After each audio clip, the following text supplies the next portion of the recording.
নমস্কার বন্ধুরা, welcome to share market pro Bangla.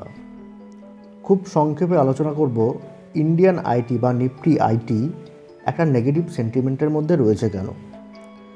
গত 13th of September Nifty IT যেখানে ট্রেড করেছে 29,344-এর কাছাকাছি, আজ 15th অফ সেপ্টেম্বর 27,700 লেভেলে নেমে এসেছে। অর্থাৎ পরপর তিনটি ট্রেডিং সেশনে 5.5%-এর ওপর কারেকশন। এই কারেকশনের কারণ কি? এই কারণটাকে দুটি পার্টে ভাগ করব। একটা ইন্টারন্যাশনাল কারণ বলা যেতে পারে, আর একটা পুরোপুরিভাবে ডোমেস্টিক কারণ। ইন্টারন্যাশনাল যে কারণ সেটা অবশ্যই এইটা, ইন্ডিয়ান আইটি একটা লং টার্মের জন্য নেগেটিভ সেন্টিমেন্টের মধ্যে রয়েছে এবং তার অন্যতম কারণ ইউরোপের বেশ কিছু কান্ট্রি এবং আমেরিকা রিসেশনের মধ্যে যেতে পারে। এবং ইন্ডিয়ান আইটি মেজর যারা টিসিএস, ইনফোসিস, উইপ্রো, এই যে বড় কোম্পানি, এদের মেজর রেভিনিউটা কিন্তু আসে ইউরোপ এবং আমেরিকার কান্ট্রিগুলো থেকে। তাই মেজর রেভিনিউ যে জায়গা থেকে আসে সে জায়গায় যদি রেভিনিউটা গ্রোথটা কমে আসে, তাহলে সেই সেক্টর বা সেই কোম্পানিগুলো কিন্তু প্রেশারের মধ্যে থাকবেই। এরপর আর একটা বিষয়, সেটা হচ্ছে ইন্ডিয়ান রুপি ডিপ্রিসিয়েট করছে। তার সাথে সাথে ন্যাসড্যাক আমেরিকান যেটা টেক ইন্ডাইসিস, সেই ইন্ডাইসিসে কিন্তু কারেকশনের প্রেশারের মধ্যে রয়েছে। এটা গেল গ্লোবাল কারণ। এরপর ডোমেস্টিক কারণের মধ্যে সেটা সবথেকে গুরুত্বপূর্ণ, এর আগেও আলোচনা করেছি, সেটা হচ্ছে অ্যাট্রিশন রেট।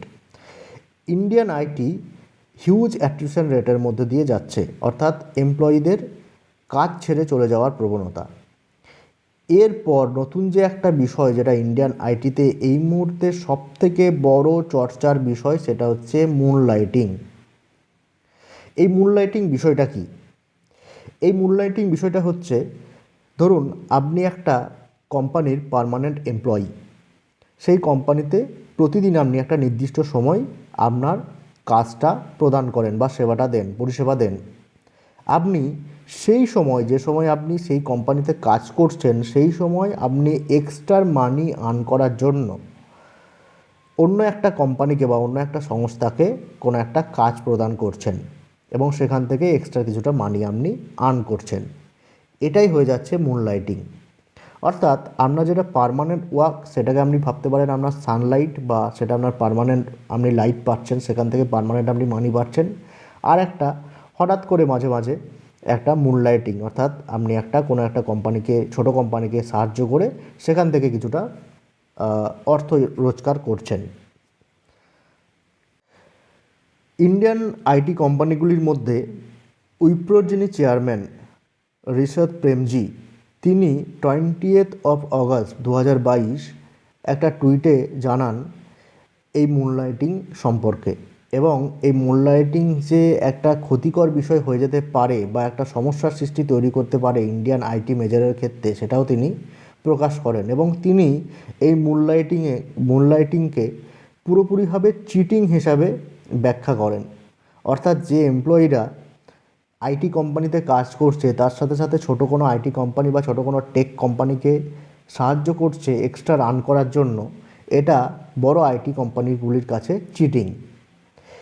এই উইপ্রোর চেয়ারম্যান কথাটি বলার পর বেশ কিছু কোম্পানি কিন্তু এটাকে সাপোর্ট করে। এবং বেশ কিছু কোম্পানি বলতে ইন্ডিয়ান কোম্পানিগুলির মধ্যে TCS, Infosys, Wipro, Tech Mahindra, SCL Tech, প্রত্যেকে কিন্তু এই মুনলাইটিংকে সাপোর্ট করে। এবং প্রত্যেকের একটাই বক্তব্য, এই মুনলাইটিংয়ের কারণে এমপ্লয়ি যারা পার্মানেন্টলি কাজ করছে এই বড় আইটি কোম্পানিগুলিতে, তাদের কাজ প্রদান করার ক্ষমতা কমে আসছে বা তারা কাজ প্রদান করতে চাইছেন না, কারণ তারা এক্সট্রা একটা মানি কোথাও থেকে আর্ন করতে পারছেন।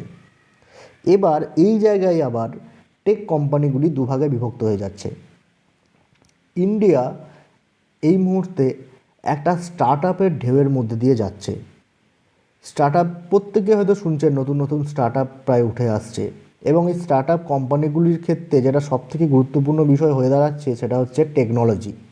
তাই টেকনোলজি পার্সন কিন্তু এই স্টার্ট আপ কোম্পানিগুলিতে সবসময় চাই। এবং যেটা দেখা যাচ্ছে, উইপ্রো চেয়ারম্যান থেকে শুরু করে প্রত্যেক আইটি কোম্পানির মেজররা, তারা প্রত্যেকে কিন্তু এটা ইঙ্গিত দিয়ে যাচ্ছেন যে তাদের আইটি কোম্পানির যারা এমপ্লয়ি, তারা এই স্টার্ট আপগুলিকে হেল্প করার চেষ্টা করছে। ইন্ডিয়ান আইটিতে এই মুহূর্তে অ্যাট্রিশন রেট খুব বড়। উইপ্রোর ক্ষেত্রে অ্যাট্রিশন রেট প্রায় 27%, অর্থাৎ প্রতি 100 জন এমপ্লয়িতে 27 জন কোম্পানি ছেড়ে বেরিয়ে যাচ্ছেন। তারা যাচ্ছেন কোথায়? তারা কিন্তু দেখা যাচ্ছে বেশিরভাগটাই স্টার্ট আপের ক্ষেত্রে যোগদান করছে। এরপর কি হচ্ছে, এই স্টার্ট আপে তারা যোগদান করে যে উইপ্রোর থেকে খুব বড় প্যাকেজ পেয়ে যাচ্ছে তা নয়, প্যাকেজের সাথে সাথে অনেক ক্ষেত্রে দেখা যাচ্ছে এই স্টার্ট আপে তারা অংশীদারও হয়ে যাচ্ছে, অর্থাৎ শেয়ার হোল্ডারও হয়ে যাচ্ছে। তাই এই অ্যাট্রিশন রেটটা এতটা হাই হয়ে যাচ্ছে।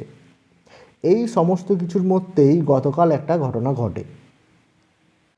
গতকাল যে ঘটনাটি ঘটে সেটা এই মুহূর্তে ইন্ডিয়ান আইটি শুধু নয়, ইন্ডিয়ান পুরো জব সেক্টরের সবথেকে আলোচনার বিষয়। সেটা হচ্ছে ইনফোসিস কোম্পানি তাদের প্রতিটি এমপ্লয়িকে মেল মারফত এটা পুরোপুরিভাবে জানিয়ে দিয়েছে যে তারা একটা এই মুনলাইটিংকে একটা সিরিয়াস চ্যালেঞ্জ হিসাবে দেখছে, এবং কোনো এমপ্লয়ি যদি এই ধরনের কাজের সাথে যুক্ত আছে এরকম দেখা যায় তাহলে তাকে টার্মিনেট অবধি করা হতে পারে। এই যে শব্দটা টার্মিনেট করা হতে পারে, এই শব্দটাই কিন্তু একটা নেগেটিভ ইম্প্যাক্ট তৈরি করছে বা নেগেটিভ সেন্টিমেন্ট তৈরি করছে। এবং শুধু সেন্টিমেন্ট তৈরি করছে তা নয়, এটাও বোঝাচ্ছে যে ইনফোসিসের মতো বড় আইটি কোম্পানি কতটা চ্যালেঞ্জের মুখে পড়ছে এই মুনলাইটিংয়ের কারণে। আজ হয়তো ইনফোসিস কারেকশন করেছে, অনেকেই হয়তো ভাববেন যে এই কারেকশনের কারণ কী। এই কারেকশনের কিন্তু মূল কারণ এই যে আইটি কোম্পানি একটা নেগেটিভ সেন্টিমেন্ট তৈরি হওয়া আইটি কোম্পানিগুলিকে ঘিরে, এই নেগেটিভ সেন্টিমেন্টটাই। ইনফোসিসের মতো কোম্পানি যদি এতটা চিন্তিত হয় তাহলে বাকি কোম্পানিগুলোও চিন্তিত হবেই, এবং এই যে একটা সেন্টিমেন্ট, এই সেন্টিমেন্টটা কিন্তু শেয়ার মার্কেট ভালো চোখে দেখবে না। এরপর যেটা হচ্ছে, এরপর আইটি দুভাগে ভাগ হয়ে যাচ্ছে। ইনফোসিস যখন এমপ্লয়ীদের টার্মিনেট করার কথা ভাবছে বা করার কথা বলছে, জোম্যাটোর মতো কোম্পানি তারা বলছে যে আমাদের এমপ্লয়িরা পারলে আউটসোর্সিং করুক, কোনো একটা অন্য কাজ করে আরও কিছুটা ইনকাম করুক, তাতে তাদের কোনো আপত্তি নেই, জোম্যাটোর মতো কোম্পানি। এবং শুধু তাই নয়, ঠিক যখন ইনফোসিস এই ধরনের একটা মেল করছে এবং সেই মেলটা সম্পর্কে ইনফোসিস বাইরে কথা বলছে বা টুইটের মাধ্যমে জানাচ্ছে, তখন ছোট যারা স্টার্ট আপ কোম্পানি তারা কিন্তু এটাকে পজিটিভলি নিচ্ছে, এবং তারা বলছে যে এইটা যারা ইনফোসিসের মতো বড় কোম্পানিতে আইটি মেজরে কাজ করছেন তাদের কাছে একটা সুবর্ণ সুযোগ যে তারা এটাকে চ্যালেঞ্জ হিসাবে নেক, এবং তারা কোম্পানি ছেড়ে বেরিয়ে এসে নতুন তারা নিজেদেরকে এক্সপ্লোর করার চেষ্টা করুক। এবং এটা যদি সত্যি হয় যে টিসিএস, ইনফোসিস, উইপ্রোর মতো বড় কোম্পানির বড় এমপ্লয়িরা তারা কোম্পানি ছেড়ে বেরিয়ে এসে নতুন স্টার্ট আপ করার কথা ভাববে এবং নিজেকে এক্সপ্লোর করার কথা ভাববে, তাহলে কিন্তু এটা আপনাকে ধরেই রাখতে হবে যে ইন্ডিয়ান আইটি কোম্পানিগুলি তাদের সার্ভিস প্রোভাইড বা তাদের কাজের ক্ষেত্রে তারা একটা বড় নেগেটিভ ইম্প্যাক্টের সম্মুখীন হতে চলেছে। তাই ইন্ডিয়ান আইটির এই পুরো সেন্টিমেন্টটা কিন্তু এই মুহূর্তে কিছুটা হলেও নেগেটিভ। আজকের মতো আলোচনা এখানেই শেষ করছি। ধন্যবাদ।